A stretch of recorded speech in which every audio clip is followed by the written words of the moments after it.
tanaw. Jadi gorengan lama.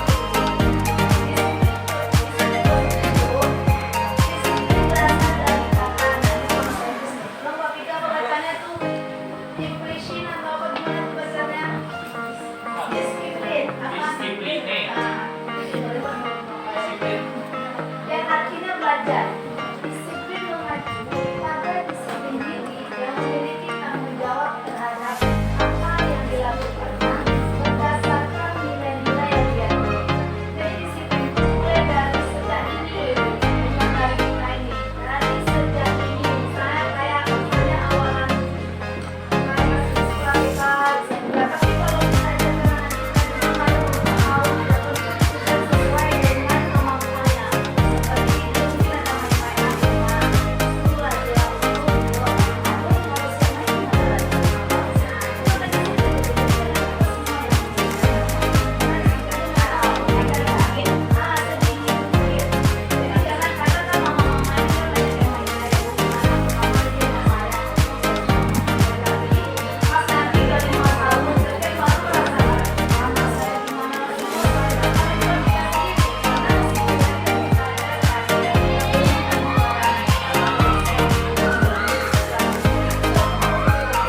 sama kamu. Tapi anak belum ada tanggung jawab. Mereka mulai dari kelas 1 ini awal meletakkan disiplinan dan tanggung jawab anak. Maka dari sini dimulailah tadi kita ajarkan tanggung jawab, disiplin kepada anak. Siapa sih yang saya sama anak itu yang mesti ini namanya aja. Kita saya pun udah kerja kan Pak ya. Tapi benar efeknya jelek tadi. Karena dia nggak bisa mandiri, disiplin yang tidak ada. Kan cuma masih banyak mama-mama yang keteteran. Atau masa itu keteteran dengan lupa. Apa ada kayak terserah itu kok itu lebih kadang-kadang kayak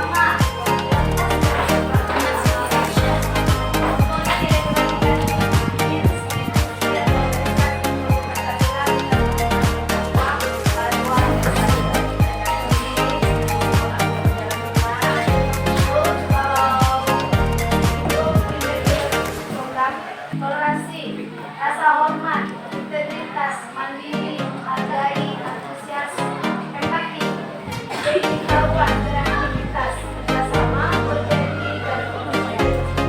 Dengan begitu, sudah terdapat kepercayaan tulus, hati, dengar yang aktif, tidak merendahkan orang lain, dan memberikan yang terbaik dari dirinya.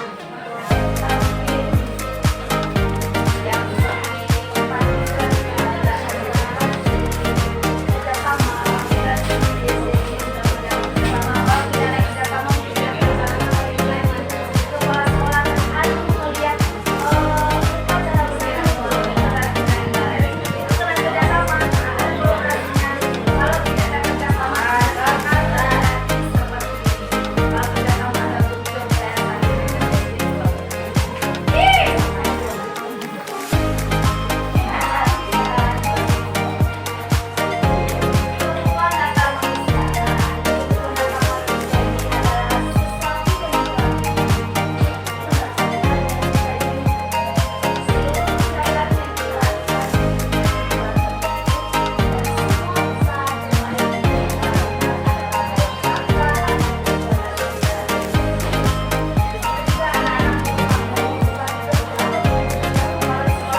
malah yang tidak pandai itu kita perhatikan. Kadang orang kan bilang, udahlah karena ibunya lagi banyak buat aja di sekolah aja ibu ini kan mungkin tuh mungkin suatu kelemahan bagi dia padahal kena itu menurut mungkin dia nggak mau keluar bahasanya kan kita banyak sekarang yang tidak bisa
tahu.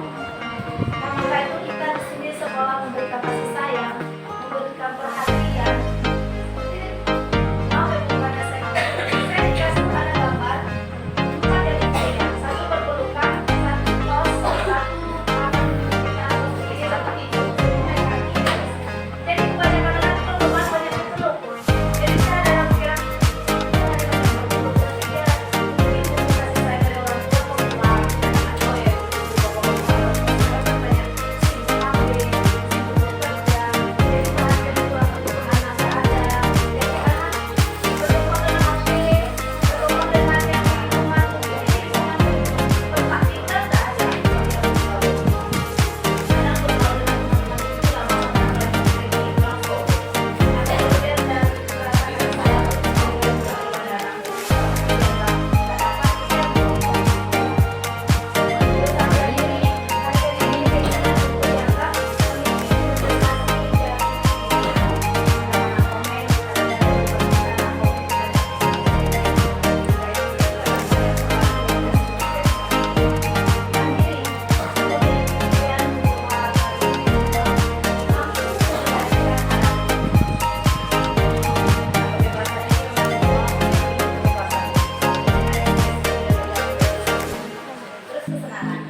kata pacarnya ditunggu kita dekati, katanya bisa nggak marker berubah untuk emosi sekali mendengar nada baik, yang manis, anak baik, bisa nggak kayak gitu?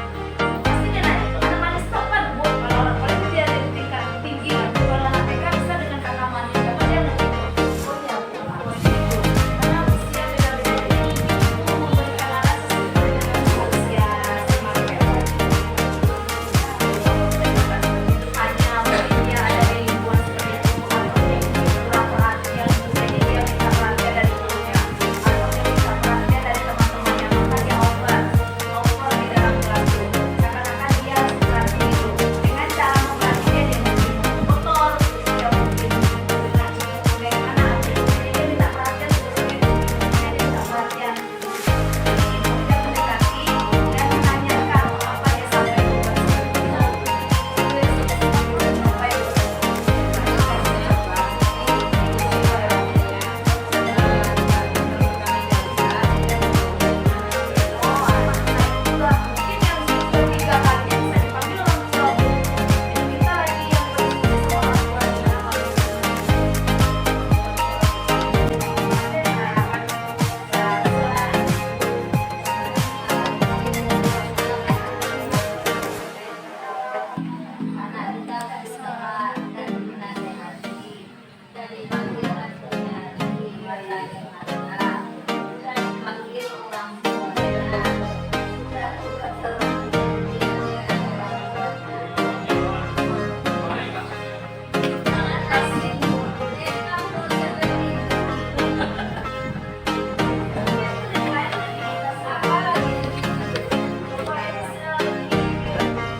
warahmatullahi wabarakatuh.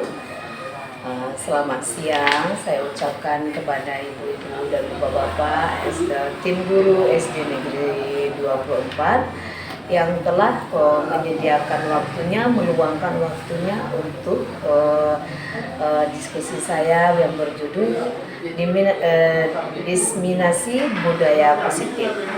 Ini adalah aksi nyata saya Modo 1.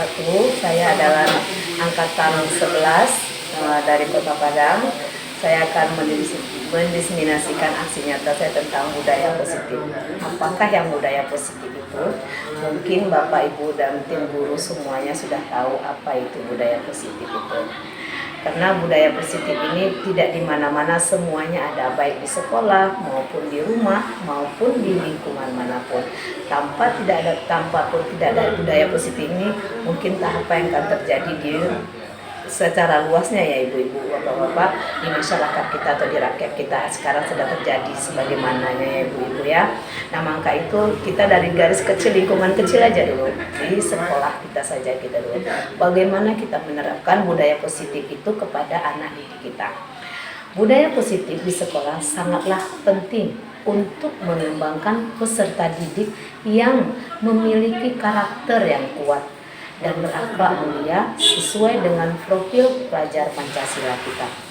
Baik itu, saya berikan contoh tentang karakter yang menyangkut akhlak, baik dari bahasa anak, itu pun semua harus diperankan lewat guru dulu.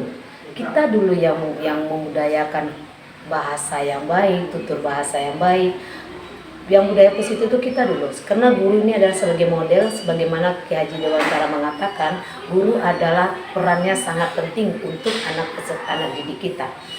Jadi kita berikan karakter yang baik-baik itu dari cara berbicara, cara menyapa, dan bagaimana cara apabila sekarang yang kita lihat ya ibu-ibu, bapak-bapak, anak kita kalau kita lagi ngomong dia jalan aja di depan, tidak ada dibungkukkan badannya seperti itu. Nah dari hal kecil itulah Bu, kita pembiasaan kepada anak kita untuk memberikan karakter yang baik, sikap yang baik, contoh yang baik. Apalagi anak-anak sekarang kebudayaan kita di sini di sekolah mungkin sudah lupa dengan salam ya Bu ya, mungkin karena tidak dibiasakan. Jadi alhamdulillah saya sudah memberikan pembiasaan selama saya di sini kan, selalu anak-anak salam tuh setiap bertemu dengan Bu Guru, walaupun itu tidak ibu guru kelasnya, semua guru atas nama ibu guru di lingkungan SD itu, lingkungan kita ya ibu-ibu, bapak-bapak, anak-anak disuruh salaman. Maka dari kita yang ibu guru pun begitu juga, kita berikan contoh dulu. Kita dulu yang mencontohkan. Oh iya ya, pasti anak berpikir ibu guru aja salaman, aku juga harus salaman. Nah jadi kita biasakan ibu-ibu untuk salaman itu. Nah itu begitu dari karakter ya Bu, dari akhlak kita ya Bu. Nah oleh sebab itu membangun budaya positif di lingkungan sekolah ini sangatlah penting Ibu.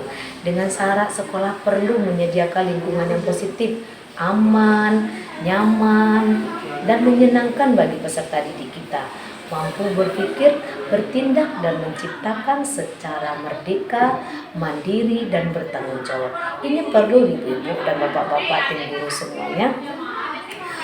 Kita tanggung jawab kepada anak-anak. Anak-anak pun kita berikan tanggung jawabnya. Dari hal kecil saja tanggung jawabnya. Apabila masuk kelas, apa yang kita lakukan? Misalnya mengucapkan salam, letakkan setasnya di mana tempat letaknya, dan apa sebelum kita melakukan pembelajaran, apa yang dilakukan? Berdoa. Nah satu lagi, kadang anak-anak kalau kita nggak tahu kan ibu-ibu tim guru semuanya, kita pergi keluar sebentar, kita kasih anak-anak itu tanggung jawab atau amanah. Sayang, Ibu pergi sebentar, bisa anak menjaga keamanan kelas kita. Nah itulah perlunya keyakinan kelas tadi, Ibu kita buat keyakinan kelas tadi bersama dengan anak-anak didik kita.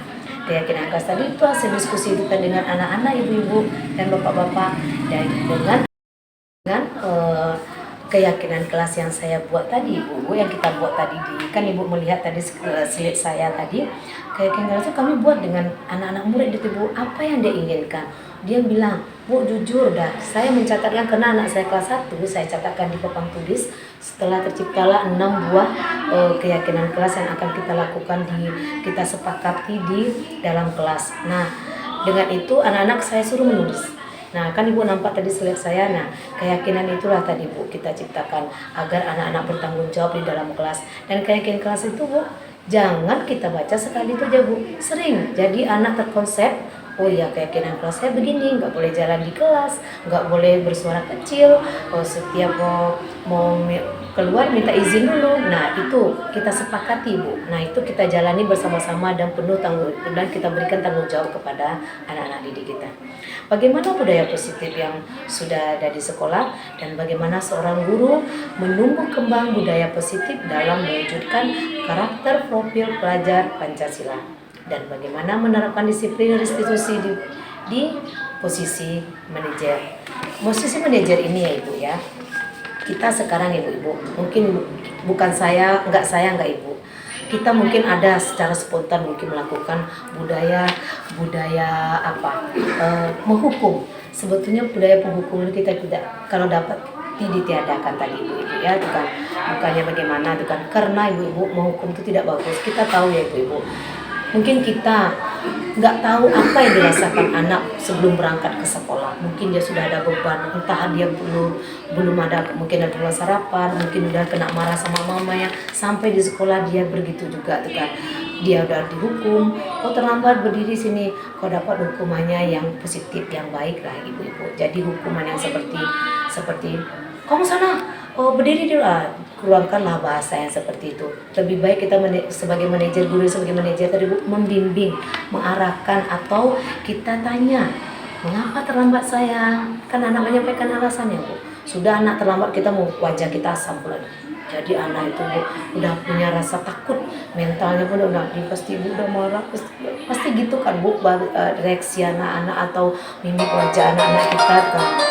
Nah, dengan manajer tadi, sehingga lingkungan dengan guru sebagai manajer tadi, lingkungan itu akan menjadikan suasana yang ceria dan senang bagi anak dan nyaman, dengan dapat anak itu merasakan kenyamanannya Bu. Mungkin di kenyamanan tidak dapat di rumah, kenyamanan di sekolah mungkin dia mendapatkan Bu. Itu yang kita ciptakan dan kita wujudkan di sekolah kita Ibu dan dalam kelas kita. Salah satu tujuan dari tindakan nyata budaya positif di sekolah adalah terwujudnya visi sekolah. Nah kemarin sudah kita buat visi sekolah kita melalui penerapan budaya positif, menumbuh dan menguatkan karakter dan menguatkan karakter positif melalui pembiasaan positif. Terus menguatkan peran sebagai guru penggerak melalui penerapan restitusi dalam menambah disiplin positif pada murid kita. Nah ini harus sering Bu, pembiasaan namanya. Kalau tidak pembiasaan Bu, kita lakukan sekarang, besok enggak lagi, tidak akan terjadi budaya positif tadi. Disiplin positif tadi Ibu dan Bapak-bapak, disiplin itu banyak orang yang memaknai sebagai sesuatu yang dilakukan seseorang pada orang lain untuk mendapatkan kebutuhan dan memiliki kecenderungan, kehendak, ketidaknyamanannya serta saling berhubungan dengan tata tertib. Begitu juga KHD jangan dilupain ya Bu ya, itu kan peran guru itu penting sekali. Itu kan kebutuhan dasar manusia itu Bu, berdasarkan kontrol menyatakan bahwa perilaku manusia memiliki tujuan dalam ruang lingkup sekolah. Terdapat 5 kebutuhan dasar manusia itu Ibu, bagaimana sudah ada di slide saya, ini saya simpulkan lagi ya Ibu ya. Ada kebutuhan bertahan hidup, kasih sayang, kebutuhan penguasaan, kebutuhan kebebasan, kebutuhan kesenangannya. Dan kasih sayang ini yang dimiliki anak-anak Bu. Anak-anak ingin sekali Bu, apalagi sekarang dengan gadget nih Bu. Kayaknya anak-anak dapat kasih sayang dari gadget. Maka emosional anak itu tidak teratur Bu, dan tidak terkontrol. Jadi jangan disalahkan anak Ibu. Sebetulnya kita juga sebagai orang tua, ini kita perlu juga kerjasama dengan orang tua dan sekolah. Karena anak di sekolah hanya berapa jam, di rumah yang nanti anak yang banyak. Mungkin mama-mama kena sibuk, kena ingin santai, ingin supaya kerjanya nggak diganggu. Anak dinyamankan dengan apa tadi? HP ya tadi dengan. Nah itulah banyak sekarang emosi anak tidak terkontrol, anak tidak disiplin, karakternya tidak terbentuk, ngomong sama orang tua sudah keras nadanya, udah tidak seperti dulu, karakter anak tidak terbentuk Ibu-ibu. Nah kita yang di guru, kita berikanlah pembiasaan tadi itu kan, hal kecil dulu dari karakter dulu. Nah posisi kontrol restitusi itu Ibu telah sudah Gosem, semua penemu suatu Gosen berpendapat telah berkesimpulan bahwa terdapat 5 posisi kontrol di antaranya. Penghukum seorang penghukum, membuat merasa bersalah. Nah ini sekali mudah dia salah, itu tambah ditekan. Jadi merasa dirinya tidak dihargai, maka kita perlu saling harga menghargai. Begitu juga di lingkungan sekolah, antara guru kita harus saling menghargai, peduli, saling support. Nah pasti akan terciptalah suasana sekolah dan lingkungan sekolah ini lingkungan yang bagus dan baik kan. Nah teman guru pada posisi sebagai teman, nah terdapat kita sebagai guru ibu-ibu, jadikanlah teman sebagai anak kita, sebagai guru ia, sebagai temannya, jadi dia santai sama kita, curhat apa yang dia alami di rumah, dia bisa curhat sama kita. Dan tolong itu direspek ibu, kalau ada anak yang curhat, ini kadang kita kan enggak, anak kadang respect kita udah sibuk juga, ya nanti ibu apa kan, tolong direspek ibu. Mungkin anak itu butuh, mungkin dia dengan ibu respect tadi dia bangga dengan diri ibu, karena ibu peduli, karena ada masih bisa ada yang mendengarkan dia. Nah guru sebagai pemantau, kita pantau anak kita bu, sudah nampak anak kita sudah karakternya sudah agak, langsung kita tegur dengan baik, sayang boleh kita seperti itu, jangan dilakukan seperti itu anak ya, kita berteman bersama-sama. Nah segitiga restitusi itu ibu, restitusi memberikan kesempatan kepada murid untuk disiplin positif, memulihkan diri dari kesalahannya sehingga memiliki tujuan yang jelas. Apa itu tujuan yang jelas ibu? Ada 3. Pertama, menstabilitaskan identitas, validasi tindakan yang salah, dan menanyakan keyakinan. Itu restitusi segitiga ya ibu. Nah disitulah itulah yang saya simpulkan ya ibu, tentang demisisasi saya budaya positif. Assalamualaikum warahmatullahi wabarakatuh. Mungkin sampai di sinilah paparan saya tentang diskusi saya ya ibu-ibu. Semoga dengan kesimpulan yang singkat ini, dengan diskusi kita pada hari ini, siang ini, ibu-ibu semuanya, bapak-bapak semuanya pada penuh semangat. Semoga ibu mempunyai ide dan ibu mendapat mengambil kesimpulan dari yang saya ambil tadi. Di sini kita belajar juga ya bu, saling sharing, saling membutuhkan tukar pikiran, tukar pengalaman gitu. Mungkin ibu akan mendapatkan dari paparan saya tadi, ibu mungkin akan, wah saya nanti trik di sekolah akan begini, trik di kelas saya akan begini. Mungkin ibu akan menciptakan suasana yang lebih menyenangkan dan nyaman untuk anak didik kita. Baik itu menciptakan lingkungan di sekolah, begitu juga menciptakan lingkungan yang di dalam kelas, kenyamanan anak dan kesenangan anak. Ciptakanlah ruang lingkung sekolah dan kelas yang menyenangkan bagi anak-anak bersenang. Semoga ibu dapat ilmu yang saya berikan sedikit ini bermanfaat bagi ibu. Kita dapat menjalani bersama-sama agar proses pembelajaran di sekolah kita berjalan dengan lancar. Kita bisa bersama dengan kolaborasi tadi, kita bisa menciptakan suasana sekolah yang bagus dan menciptakan anak-anak didik yang baik. Assalamualaikum warahmatullahi wabarakatuh.